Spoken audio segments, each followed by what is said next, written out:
the lecture for Maria Schechtman's The Narrative Self. And there's nothing you need to know about before you read this chapter. So if you want, you can watch this lecture later. I'm going to talk about qualitative and numerical identity again.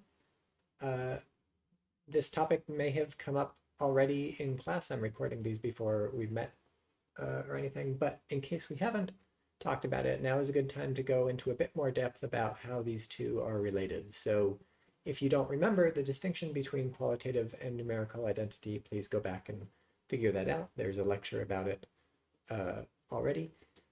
And one thing you may have already realized, and which I may have mentioned very quickly in that original lecture, is that if you have 100% qualitative identity, so if two things are 100% qualitatively identical, they share every single quality, then you also have numerical identity. So if there are no properties that separate one thing from another thing, then they're just the same thing. There must be some distinction between one thing and another thing for them to be two separate things. So if we're counting how many things we have, and we're counting things that share every single property in common, we're just going to count one thing. If we want to count two or three things, there have to be different properties of some sort between the different things. So it could be different locations in space or different colors, whatever. But as soon as you have more than one thing, you have to have some qualitative non-identity, some qualitative difference.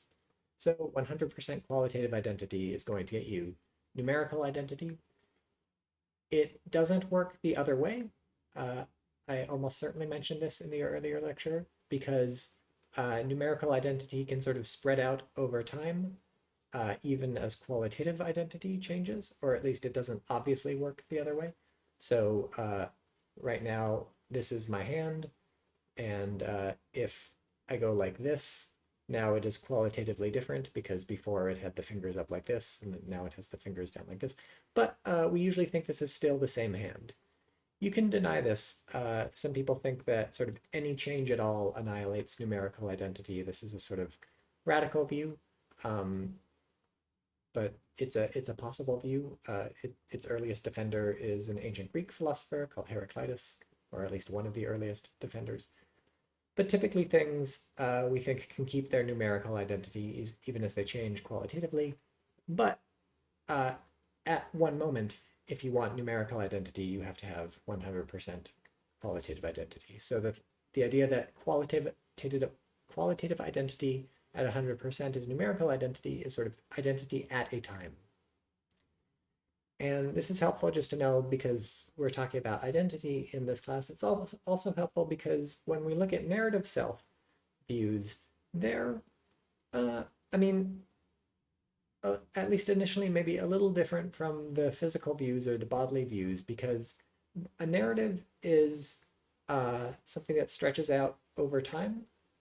It's not like you have, well,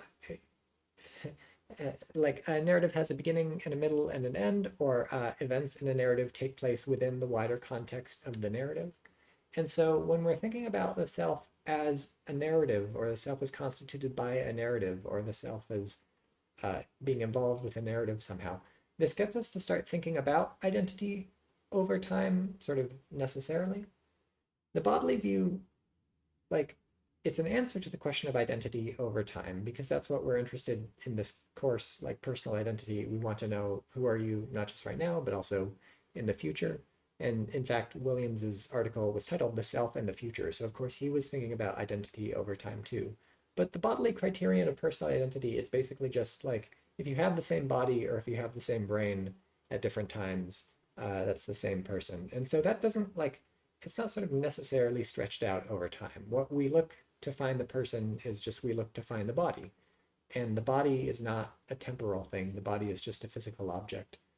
And so there's not like one conclusion to draw from this, but this is just an interesting, maybe not split, an interesting difference or interesting features of the two theories that we've looked at so far, the bodily theory and the narrative theory. The bodily theory is an answer to the question of identity over time, but using something that's not sort of necessarily temporal. The narrative views, Schechtman talks about a bunch of them in this article, and so they differ on this, but like most of them they're sort of inherently stretched out over time. And it's worth having that in front of your eyes, having that in your brain to think about, and thinking about whether that makes them like very different from the bodily views or not different. As we start to read about more views of personal identity, so we get to psychological theories next, we can try to figure out, are psychological theories closer to the bodily views or closer to the narrative views when it comes to this question of being stretched out over time?